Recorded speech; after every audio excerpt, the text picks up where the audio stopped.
Hey guys, welcome back to my channel. Today we are going to be doing my February wrap up. Now, I don't know what I was thinking when I did my February TBR.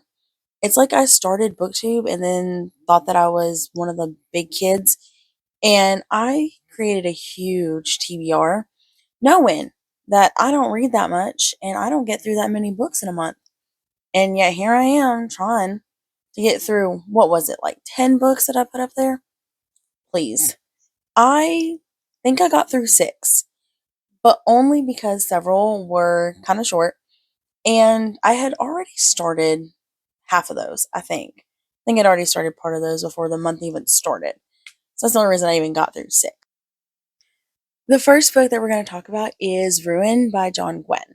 Ruin is book 3 in the Faithful and the Fallen series, and this one is my favorite. I love Ruin so much. There are so many things that happen in here that just melt my heart. I love when we're preparing for battle and we're getting that grand speech, getting ready to like pump us up and make us ready. And everyone's cheering and swearing their oaths to whoever the leader is. And I just love it. And in Ruin, we have a lot of twists and turns and things happening that we weren't prepared for. And so now we have to kind of pivot. And it's a lot of us outsmarting the enemy and them outsmarting us. And it's just a lot of fun. And it's one of my favorites. And it still holds true even a couple of years later. This one, I love a classic fantasy story where we're following a protagonist and we are having some sort of war going on, and everything is like high stakes. I love high stakes. I love wars. And we have a lot of little battles going on in this. And it is so good. Ruin is where it's at. And there were a lot of things that happened in this book that I didn't remember happening in this book. I thought they were later. So that was a lot of fun because they were my favorite scenes. And so I got to see them in this book. And I love John Gwynne's pacing. I think his pacing is just fantastic. He doesn't show a whole lot of like the travel stuff. It's a lot of like 2 weeks later, and we've been traveling for 10 days, and he moves you through pretty quickly rather than just, oh, we spent the last 10 hours walking, and now we're going to spend the next 10 hours walking. No, he kind of moves you through pretty quickly. And it goes much, much faster. His book is super easy to read. He just gets you to the point. It's not a whole lot of flowery stuff. It's very direct. It's very easy writing. It's not like Lord of the Rings when it's 2 pages of describing a tree or whatever. No, we get going. And I love that. And he makes you really root for the characters. And I'm huge on characters. I love characters. And if you've got good characters, I don't care if there's not a whole lot of plot. Like, I will read it. Joe Abercrombie proved that. I will read it. Another book that I finished was Fury of the Gods by John Gwynne. My vlog came out on Friday, so check that out if you're interested. And this book is the conclusion for his Bloodsworn trilogy. I always want to say saga, always, but it's a trilogy. There's only 3 books. And I love this ending. I flew through the ending. Like, I could not put it down. Like, I took it to work with me, and I had a break in between clients, and I read because it was just so good. Like, the twists and the turns and the surprises, they blew my mind. And I already want to reread it, and I just finished it. And so this trilogy from him is a lot more Viking and like Celtic inspired, and you follow these different people in their war bands and them living their lives, and you follow one mom who is kind of separate from everything, and her son was kidnapped. And so she's trying to get him back. And she's chasing these people across the country to find him. And she is proving that mothers do not stop when you mess with her kids. And so she's doing that. And we've got two others who are trying to be part of their war bands and climb up the ranks. And in this world, they have these things called the Tainted. And they wear these collars to make them slaves. And the reason why they become slaves is because of the fact that they have god blood running through their veins. And it could be anything from like a wolf to a bear to an eagle to a dragon. And they can't be trusted, or so like the world thinks. And so they become slaves so that they can be controlled and they can be trusted. And so we watch them become like engulfed in this war that's happening because people are trying to fight for the thralls' freedom. And then the other people are like, you attacked us. We're just kind of here. Or we're wanting glory and fanfare. And so we're going to go to battle. And so that's kind of how we get involved. And like I said before, John Gwynn's writing is just very direct and easy to read. You understand completely where everything is, what's all going on. And I love his battle scenes because everything is fresh. Nothing ever feels like it could be the exact same thing with somebody else. No, they are all very much individualized based on who it is that's fighting. You know, like in this one, they have animal blood running through their veins. So they fight a little bit more animalistic sometimes versus when they are in The Faithful and the Fallen, they don't fight like that because that's not part of who they are. And so he's very good at being able to adjust his fight scenes to really match whoever it is that he's writing from. And the ending of this trilogy was fantastic. It was completely satisfying for me. And I do have questions. Like, I just need him to write 3 more books to answer all my questions, okay? Because I need more. Like, I can never get enough of John Gwynn. I could read him all day, every day, and never get tired of it. I love his stuff. And I highly, highly recommend his stuff. So check him out if you haven't already. One of the other books that I finished in February was Room by Emma Donoghue. I think this one was not on my TBR for February. I think this was one that I had decided to read after that video had already gone up. And so it's a surprise. But so this book is following Ma and Jack. Ma was kidnapped when she was like 17 or 18, and Jack is her 5-year-old son, and he is the offspring of her trauma. And the difference with this book versus different types of books that kind of cover the same topic is that, one, the story is told from Jack's perspective, which is really interesting. And two, Jack doesn't know that he is held captive. He doesn't understand anything outside of his room and his mother and old Nick, who is his captor who comes in and sees him occasionally. He has no idea that trees are real, that pets are real. He has no idea about anything. They do have a TV and they watch TV, but anything that they see on the TV is just considered TV. So it means that it's not real, but it's just inside the TV. And like, that is so interesting. And you get to watch his story of learning everything. And mom decides that they're going to make a great escape. And so we are following his journey from his perspective as they attempt to make this escape and go figure out the outside world. And this book was super interesting. I loved it. I could have listened to 10 more hours of this audiobook, and I really think audiobook is the best way to go because you actually get to hear the story from the voice of a child.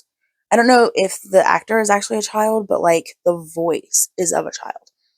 And I loved that. I thought that was super creative and it was a lot more impactful than if we had listened to it from mom's perspective. Just because, like, I think that we can empathize with mom a little bit more. But seeing everything from the eyes of a 5-year old and everything that we know that he's missing out on was so interesting. And the pacing was pretty good. I do have some complaints about the trauma portions of it. I would have liked to have gone deeper into that stuff. But I think that's just the nature of my job. I'm really interested in the effects that trauma has on people. Um, but I really liked this book. And I also did a video on the comparison between the book and the movie. And so that'll come up at a later time.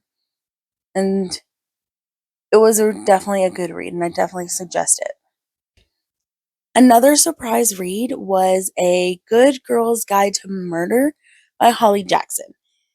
This was definitely not on my TBR. This is not even something that I would normally pick up.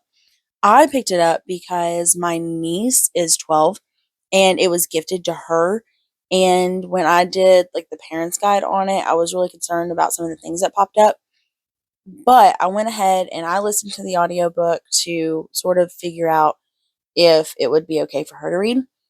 And I loved it. Like, I was so surprised that I loved it so much. Like, instead of listening to my other audiobooks, I listened to this one because it was intriguing. And it's a mystery. This girl, she is like 17. She's doing a senior project for school. And she decides to go back and investigate this murder that happened 5 years ago. And she believes that the kid that murdered his girlfriend is actually innocent in the whole thing. And so she's setting out to prove that. And it was so good. I don't normally do mysteries, but I really like this one. I had a lot of fun trying to fit on little breadcrumbs together and figure out who it was. And it was definitely a good read. Now, I'm not saying that I'm going to continue to pick up a bunch of young adult fiction, but I'm definitely open to it, which is interesting because of one of the other surprise reads that's coming up later. This is why I didn't get through any of the books that I said I was going to read. Too many surprise reads this month. But so I think Holly Jackson did a really good job with the pacing of it because it moves pretty quickly. Like, it's a really easy book to get through. And I enjoyed the interactions that she had with people. I mean, I have some complaints about how she interacted with some people and how much leeway they gave her in investigating this story and her putting herself into these awful and scary situations, which is probably the adult in me, you know. But, anyways, I really liked it. Maybe I'm more into mysteries than I thought that I was, but who knows? Okay, so the big one that I finished this month was The Way of Kings by Brandon Sanderson. This is a reread for me, and I am listening to the audiobook. It's a 45-hour audiobook, so it is still pretty daunting, even though it's an audiobook. But I really enjoy this book. I really, really love Brandon Sanderson's endings. He is well known for his endings. Everybody knows this. Everybody talks about his endings. And he gets a lot of complaints about his writing style and his prose, but that's exactly what I need. I love his type of prose. I need very direct. I don't need you to describe dresses for 4 pages or trees for 2 pages. Like, I just need you to get on with the story. Like, I did some writing when I was like little, and like middle school, high school, and all of my stories were straight to the point. There was no descriptions and nothing. We just got going. And so that's how I like my books. Like, I have a hard time getting through paragraphs when they're super long and descriptive. I just want to skip half of that. Like, I don't care about any of that, which is not a good thing when you're reading Brandon Sanderson because there are so many things that are popping up. and so many things that you're going to miss if you're not reading every bit of those descriptions. And it's all super important. And there were definitely things in this one on the reread that I missed the first time I read it. And there are still some things that I'm like, why are you important? Even after I've read the first 4 books, like, I still don't understand why this part is important. Like, there are interludes that I'm like, why are you here? But so, the Way of Kings. It's a lot to explain. And so basically, we have this country, and it's divided up into class systems based on your eye color. The lighter the eyes, the better. They love light eyes, dark eyes, or usually your soldiers, they're looked down upon. And your light eyes are your high society. And so this book, we follow Kaladin. Kaladin is a doctor turned soldier turned slave turned bridgeman. And bridgeman is like, that's the last thing. Like, you can't get any lower on the totem pole than a bridgeman. Because what the bridgemen do is they carry bridges to these chasms during this war so that the real soldiers can cross the bridges so they can go to war.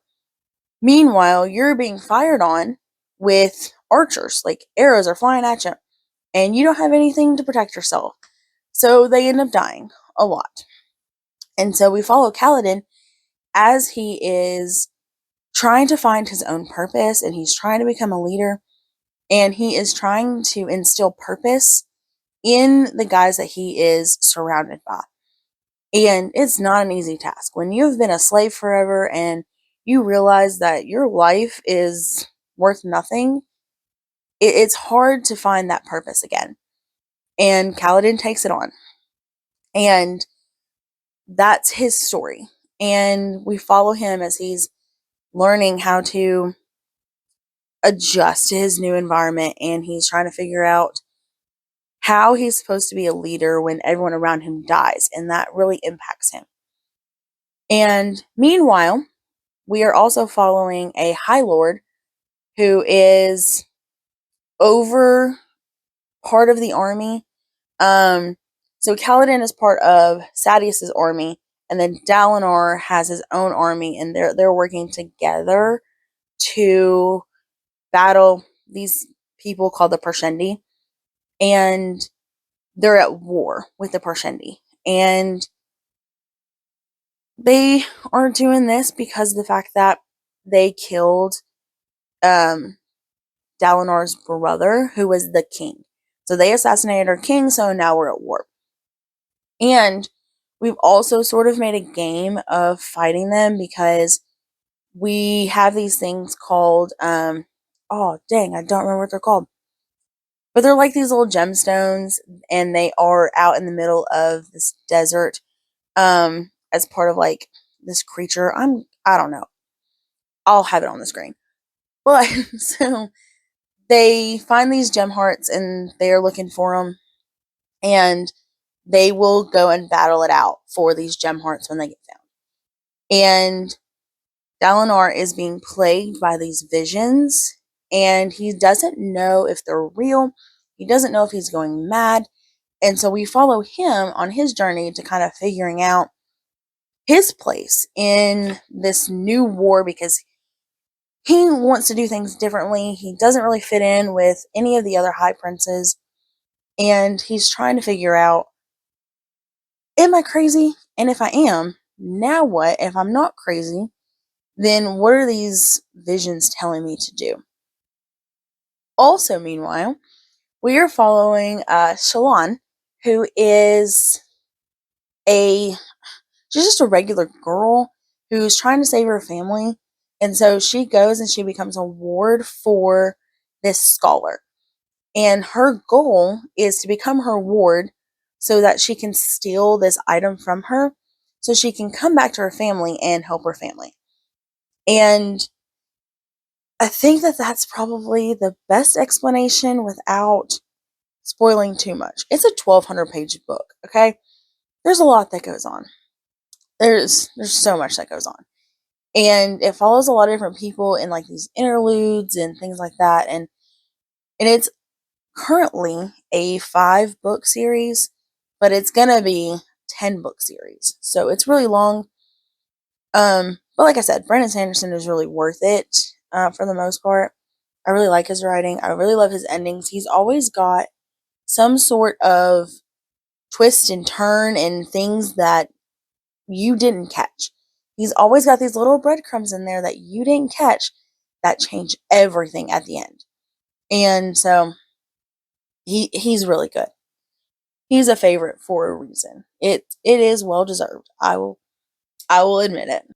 Okay, so last book on this list is The Do-Over by Lynn Painter, and this was also a surprise book, and I did not read the synopsis going into this. I remembered that I loved her book, Mr. Wrong Number, and so I just downloaded or requested several of her books on the Libby app. And so this one came in. It came in really quickly. And so I started it because, I just was like, why not? I was very skeptical going in because, one, it is a teenage romance and not a huge fan. Um, it really depends. I really like Casey West as a teenage romance author. She does pretty good because they're very coming of age. And Lynn Painter is very coming of age, apparently, especially with this book. And it's also a like time loop story. And I'm not a huge fan of time loops. I did not watch Groundhog, and I'm not going to watch Groundhog for that very reason. I just don't like the time loops. I didn't even like it in Supernatural. And so I was very skeptical going in. But I really loved this. I was so sucked in and loved it. I loved the banter between her and this character, Nick. I loved the enemies portion of it. It was just so good. It's very coming of age. I guess I should tell you what it's about. But so, we follow this girl, Emily, and she is super excited for Valentine's Day. She's planning on it being like the most perfect Valentine's Day ever. She's gonna give the perfect gift to her boyfriend, and he's gonna write her a poem, and he's gonna give her a gift, and she's gonna tell him he loves her, or she's gonna tell him she loves him for the first time ever, and it's gonna be the first guy that she's ever told it to.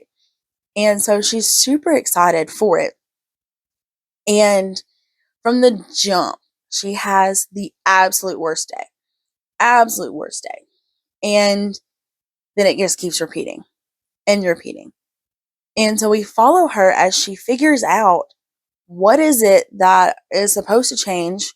Because, she references movies and stuff and is like, what is it? What is it that's supposed to change? And so we follow her as she kind of comes into her own and she figures out who she is, and she tries all these different things to try and get the time loop to stop.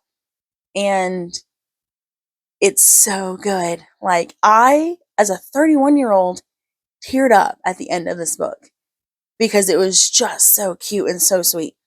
And I loved it. Like, I think Lynn Painter is probably going to be an auto author for me. It just, I was skeptical going in. It was a time loop and it was a teenage romance. And I loved it. She's so good. And I know I say that a lot, but like, it was really good. The pacing was pretty good. Um, the issue I have with time loop is that it's the same day over and over again, and with like just little tweaks, and so it just kind of seems like it takes forever. But once she started making bigger tweaks, I had a lot more fun, and she interacted more with Nick and had more banter, and I am a sucker for good banter. I'm a sucker. Enemies to lovers is one of my favorite tropes, and I just love the banter. And so once we had a lot more of that going on, I was sold. But so yeah, it was pretty good. And I think that is all the books that I read this month. And hopefully we have just as good of a month going into March. What books did you read in March? Let me know in the comments. And I will see you again in the next one.